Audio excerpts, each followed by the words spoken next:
The school nurse called about my son. I rushed there. He was trembling, with a swollen black eye. My name is Owen, and I am a veteran living in Miami, Florida. This is a story about the day I discovered what they did. The nurse's voice was too composed. That is what told me something was wrong. Your son needs you now.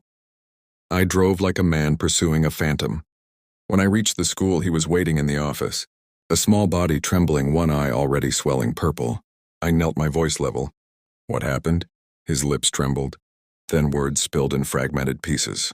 Dad, I went home for lunch. Mom was with Uncle Daniel. I tried to leave. He shoved my face into the door, locked me in my room. I jumped from the window. They are still there.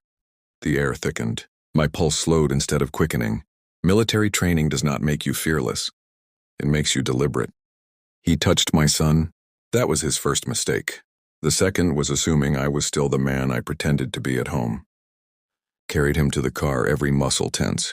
My wife, my own brother together. The betrayal should have broken me. Instead, it honed me.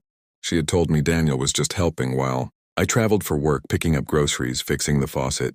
I let myself believe it because acceptance is simpler than investigation. But the bruise beneath my son's eye was not a figment of my imagination. The tremor in his voice was not an invention. The pieces aligned with every memory I had buried. The laughter I overheard when I came home early. The locked phone she angled away from me. The smell of cologne that was not mine. It was not just infidelity. It was a trespass. My own flesh and blood sleeping in my marital bed, touching what was not his. And now hurting my son. The betrayal was not abstract anymore. It had a face, two faces, both staring back at me from the cage of my past. I kept my calm. Outwardly, I was only a father tending to his child. Inwardly, I was documenting every action. I started with her phone. Records calls to Daniel late nights long. Durations labeled as work, always work. Then the Monetary Trail hotel rooms booked under her name, but 2 breakfasts billed. Gas stations far outside her commute. Every fact confirmed what I already knew. Their affair was not a mistake. It was an existence forged in deceit. I moved through my own house like a phantom, checking drawers, opening her laptop. When she forgot to close it, finding photos she thought she had deleted.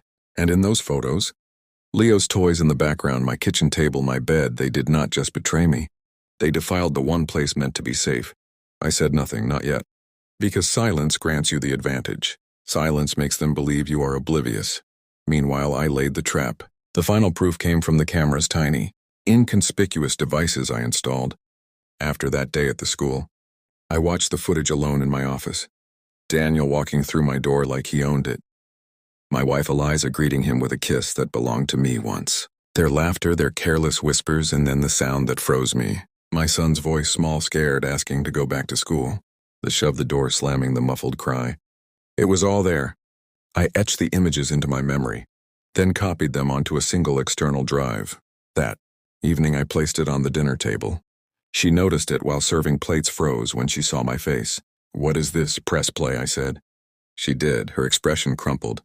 Initially denial, then panic, then the desperate realization that there was no recourse. Please, she started. I held up my hand, calm, controlled, deadly quiet. You let him touch our son. Tears spilled. Excuses came spilling. She tried to close the laptop, but the footage kept running, every second cutting her deeper than any words I could say. I made a mistake. No, you made choices. Her sobs grew louder. She begged, promised, swore it would end. I remained still, a soldier on watch. Then I leaned forward. Here's what will happen. You will leave this house tonight. You will never see him again without my consent. And when the courts see this footage, they will understand why. Her breath hitched, realization sinking in. The affair was not her undoing. The violence against our son was. That was the noose tightening around her neck. I slid the drive back into my pocket. My decision final. She reached for me once more, but I was already on my feet. Daniel can have you, I said.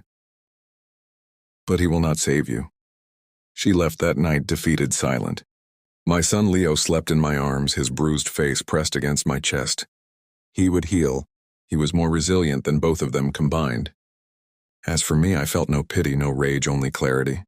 They thought betrayal made me weak. They forgot what I was trained to. Do, assess, endure, execute. I did not need violence. I needed the truth. And the truth annihilated them more completely than I ever could. He touched my son once. That was enough to end them both. And that brings us to the end of today's story. Life is full of twists, lessons, and emotions. And here at Home Exposed, we bring those real and raw stories straight to you. If this story touched your heart, made you think, or simply kept you hooked till the end, then don't just leave quietly. Show your support. Hit the like button, share it with your friends, and most importantly, subscribe to Home Exposed. Every subscription helps our community grow. And together we can continue sharing more powerful stories that inspire, shock, and connect us all. So don't wait. Be part of the journey and subscribe today to Home Exposed.